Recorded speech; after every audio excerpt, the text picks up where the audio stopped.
Hello everyone, thank you for coming and sitting down, and I cannot wait to give you guys some basic essentials when it comes to camping and exploring. So let's jump straight into it. Today we're going to go over a few things. We're going to go over obviously your gear, packing essentials. We're also going to go over campsite setup. For some people this may be basics, you may know this, but there is probably a few here that don't. As well, we're going to go through outdoor safety tips and some fun and practical camping tips and hacks. So let's jump in. Why is camping amazing? Why it is something that everyone wants to do? Well, one thing, it is great for the mental wellness. So getting out to relax, turning off your phone for a few days and having no one contact you is one of the most peaceful things. And I know for myself, my anxiety level when I'm going to camp is through the roof. As soon as I get there, set up, and no one can contact me for a day or two, it is the most relaxing thing until I go to leave again and all I hear is ding, ding, ding all day. So it is very, very relaxing. It is also great for your health. Getting out, walking around, breathing in some fresh air and actually seeing what's out there. The other thing that I like to bring up with people is bonding, whether it be a friend, kids, or just by yourself. It is a great experience to know who you are as a person, or get your kids to make memories or friends to make memories. It's getting out there and exploring. And my last thing, which is one thing I'm very, very big on, is empowerment. It is great to get out, build new skills, grow your confidence. Yes, you might screw it up a few times, you'll make mistakes, but they're mistakes that you'll remember next time. Hey, let's not make them again. So you build your confidence slowly but surely. So what gear should you have? So obviously a tent, swag, camper, whatever you have that is preferred for you, you're at a caravan show. There is that many different ideas. Go take photos of different setups, different tents, different caravans, and find what's good for you. Along with that, sleeping bags and blanket, I actually take both. So I always take my doona from home because one, it's extremely warm, I'm comfortable at home and I have the best sleep when I'm at home. So why not take my comfortability with me? I also bring a sleeping bag just in case because there's nothing worse than water coming in, or if it's raining and you walk into your tent, caravan, whatever it may be, and you accidentally sit down on your bed and all of a sudden your blanket's wet. Then you've either got to sleep with a cold blanket or you use your backup. Mattress, whether it be an inflatable mattress for a swag or whether it be a physical mattress that you get in your caravans. Just because it comes with a certain mattress doesn't mean you need to keep that mattress. You find what's comfortable for you. You spend thousands on a mattress for your bed at home, so why not do something that's going to make you comfortable when you're out in the bush? First aid kits. Now, I'm a nurse, so this is really, really big for me. Get a decent first aid kit and learn how to use it. If you get something like a survival kit or a rescue swag, two of the best first aid kits I've ever used in my life, they come with instructions. You've actually got the rescue swag that's got little QR codes that you can scan prior to going out bush and get all the downloads for how to treat a snake bite. Basics to get you through till you get emergency care. But they still run you through, so you don't have to be a trained professional, but know what's in your kit and know how to use it to some degree. Torch and headlamp, both if you can, and not a phone, because there's a chances that your phone will run flat. So there's nothing worse than being stuck in the middle of the night and going, I need to go to the toilet, and it's over there and I'm blind as a bat. So get a torch and a headlamp, because if you're doing stuff and you need both hands, torches are useless because you've either got to try and hold it under your arm or put it in a spot and it just doesn't help. A headlamp is great. You're cooking something really, really quick, you can see down and it makes life a lot easier. And cooking gear as well. So depending on what your setup is, if you've obviously got like a hybrid or a camper or a caravan, most of them come with a cooking setup. But if you're tenting it or swagging it, I am a big believer of the jet boils. If you haven't heard of them, go look them up. They're like this little cylinder, little tub that you basically boil full of water. I think these are the perfect things for beginners because not only can you have all your food from home that you have leftovers, you vacuum seal it, you pop it in that water, and it's cooked. It'll boil it up for you. It will cook it up for you.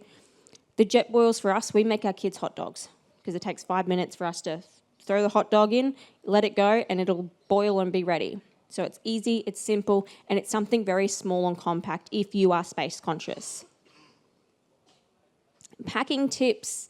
So checklists are my go-to. This doesn't just mean a physical checklist. You can print it off, laminate it, so you can use a whiteboard marker every time and tick off what you've got. The other thing with that as well, if you've got Google Docs, make a list. I do this because I'm severely OCD, and if I don't make a list, I'm going to miss something, or my husband's not going to pack it right. So if I make a list, he knows what to pack, and that way when I get to camp, I don't have to lecture him about, well, you missed something. So it is a great way to communicate that. Along with that as well, if you are fresh to camping, you can make a checklist and take it with you. If you laminate it and you get to camp and go, oh, I never used that, cross it out. So that way when you go again, you're not taking a whole new tub, you're not taking a whole new thing that you don't need. It's wasted space, so you can eliminate that. Multi-purpose items. So this is things like your collapsible laundry baskets. You can use them as a tub to store stuff in. You can also use it if you're going away for a long period of time to do your washing. You've got things like the spoon, knife and fork combos. Very small, very compact, and it's also a multi-purpose use. The same as the Leathermans and things like that as well. Your multi-purpose tools in general are great. You can get little kits with little spanners and little sockets and things, just in emergency if something goes wrong. You've got a tiny little kit you can use. And I'm sure you Victorians are used to this one, pack for all occasions. Rain, wind, snow, heat, everything. Because there is nothing worse than packing one set of boots and it bucketing down with rain, and then you've got to hope those boots dry the next day, because there's a good chance it's not going to. And the last thing I want to do is shove my feet into some cold boots. So make sure you pack for every occasion. With that, we'll get to a little bit more of that in a second. So campsite setup. You'll see here that all of these tents and swags are set up on, I'm presuming, were dry, but flat and dry grounds. There's a few reasons for that. One, you don't want to be sleeping on something uncomfortable, especially if you've got a mattress that's about that thick, because you're going to feel everything. So you don't want to be sleeping on rocks. You don't want to be sleeping anywhere uncomfortable. With that, stay away from water, because just because it's dry when you got there doesn't mean that that could be a causeway later on. And the last thing you want to do is wake up at 2 a.m. with wet feet. It's not comfortable for anyone. And last one, sheltered for wind. You want to be away from wind. There's nothing worse than this chill coming through now and you sitting there at camp freezing, because one, you didn't pack for all occasions, and two, you didn't think of the wind. So finding some decent shelter is always a good preparation. All right, now this is tent basis, but you can use this for swags, caravans, campers, whatever. This can apply to all areas. So you want to clear the ground. As I said, you don't want to be sleeping on rocks or nuts or anything on the ground. You want it to be nice, flat and clear. The next thing you're going to do is you're going to map it out. You're going to make sure you've got the space, because if you've got, for example, a rooftop tent or one of your forward fold campers, there's nothing worse than starting to set it up and going halfway through it and going, I don't have room because I'm too close to someone else, or I'm going to hit a tree or a rock. So if you map it out, you get prepared so you can move it then and there, not halfway through the setup. Then you're going to set the tent up.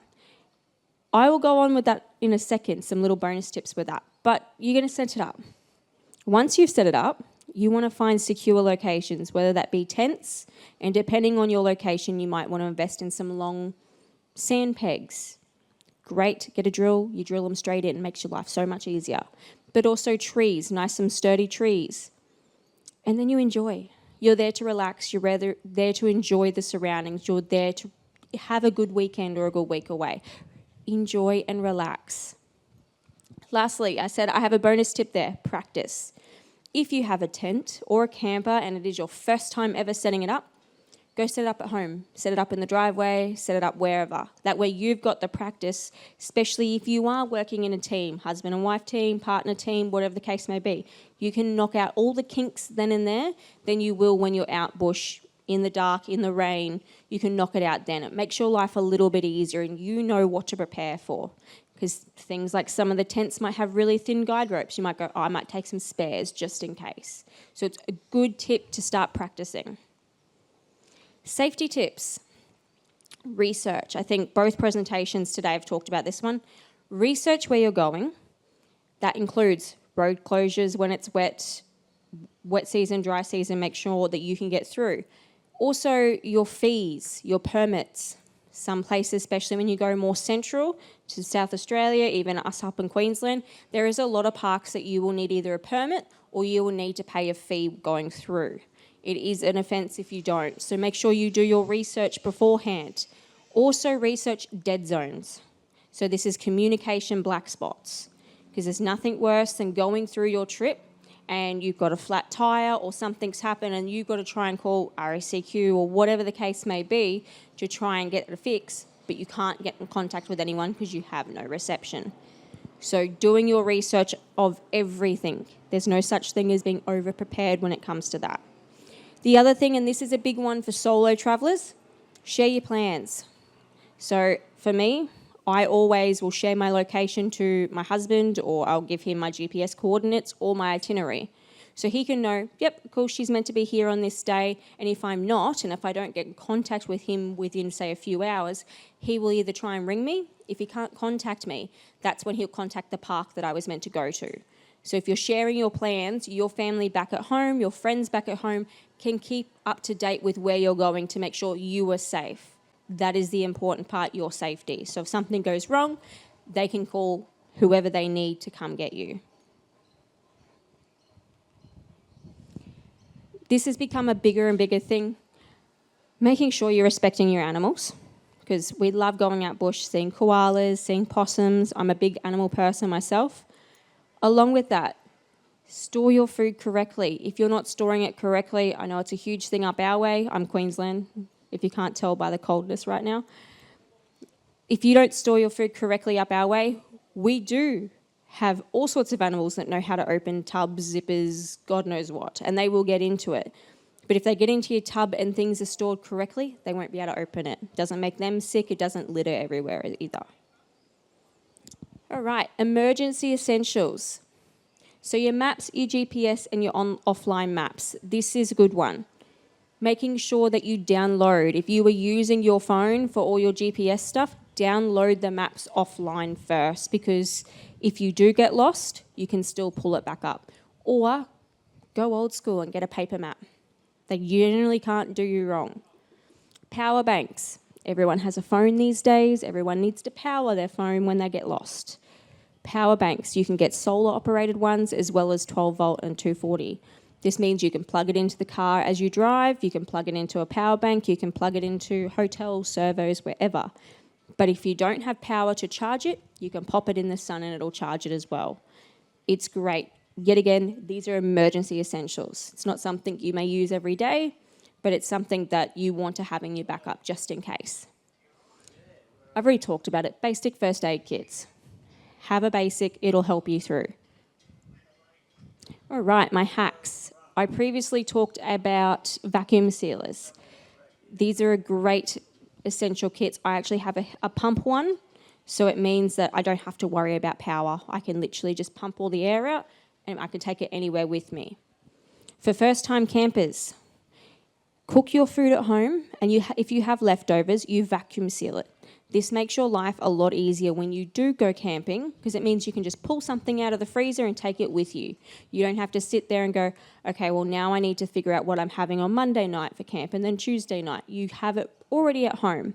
This is one that we swear by because we have 2 lovely children, and it makes our life a lot easier if I turn around to them or my husband and go, we're going away for a weekend. We can just go, right, we've got 3 meals in the freezer, let's go. We don't have to think about everything else.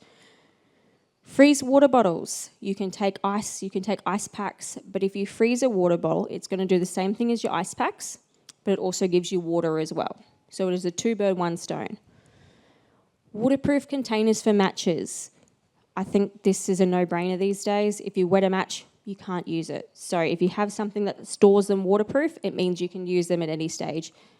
Keep it back up with a lighter as well, because that way if the matches don't work, you can generally jump over to a lighter. Pool noodle and glow sticks for rope. So right now you can see all the ropes out in the tent field, but at night there's a good chance you probably can't, and there's nothing worse than trying to go to the toilet God knows what hour, and all of a sudden finding that guide rope that you completely forgot about. Chucking a pool noodle means you'll feel it before you kick it and fall over, or put a glow stick on it. Put it at the top, put it at the bottom, you know where that guide rope is. Just makes life a lot easier. And tubs. Everything for me gets stored in tubs. This means that when I do come back from a camping trip and I go, I don't need that, I will literally put that tub to the side. That is my no-go tub. And that way, if I do, like I've said, if I go camping with my kids, I can have a family area in our shed that has all of our family camping, and then I have a CAS camping area, which means I take that and that's it. So it makes it a lot easier just to sort through stuff. All right, so principles to follow. We've already talked about respecting wildlife. You're also respecting other campers. I think I can speak for a lot of people here. There's nothing worse than laying there in bed, ready to go to sleep, and you hear yahooing and carrying on at 1 o'clock in the morning. If you don't like it getting done to you, don't do it to others. It's pretty straightforward. Packing all your trash and leaving the campsites as you found them. If we don't take care of them, they're not going to be around. We see it more and more often. There's campgrounds shutting down. There's the parks getting stricter because people aren't taking care of them. So a few of my final tips. Start small with a weekend trip close to home. This could be in your driveway. This can be in your backyard. Who cares? You get used to how you use your gear, and it's something small. For people that do suffer a lot from anxiety and doing things the first time, this is a great solution, because if it gets too much for you, you can duck back inside. It's a good stepping stone for you. Don't stress. It's never going to be perfect. Speaking from, I think I've been doing my talks and doing all the shows and camping and that for about 10, 15 years now. It's never going to be perfect, but enjoy it, embrace it. And remember, confidence grows with experience. The more times you do it, the more confident you will get, and the more happy within yourself you will be. Okay, so there is a few resources out there. So a little bit of a background. I am Cassie. I am the founder of what's called Girls Day Out 4-Wheel Drive Edition. No, we don't just do 4-wheel driving. We do camping and exploring as well. So a little bit about Girls Day Out. We are a female-focused 4-wheel drive and adventure workshop. So I actually go around at this stage, the east coast of Australia, teaching women how to camp, 4-wheel drive, and simply explore. So we have our groups and our trainings. We also have online tutorials that I'm working through for the people that can't attend. And I did have a bunch of my participants last year actually ask for a tip, a guidebook, whatever, with everything in there. And there is nothing on the market that has everything from safety tips to UHF channels to how to do certain things. So unfortunately for my lovely husband, I sat down for a few days and I actually wrote a book to help women out there to explore. It has everything from all of the national UHF channels, what to use, how to use them. It also has recipes and other cooking stuff as well, plus your main camping, beach, bush, and everything else. So there is that many resources out there these days. YouTube's your friend. A lot of the tents, the caravans and that, they have all their how-to videos on YouTube as well. So if anyone's got any questions, let me know. I'll be hanging around for a little bit. If not, hopefully this weather clears up a little bit, and I am very thankful for you guys to be here. Thank you.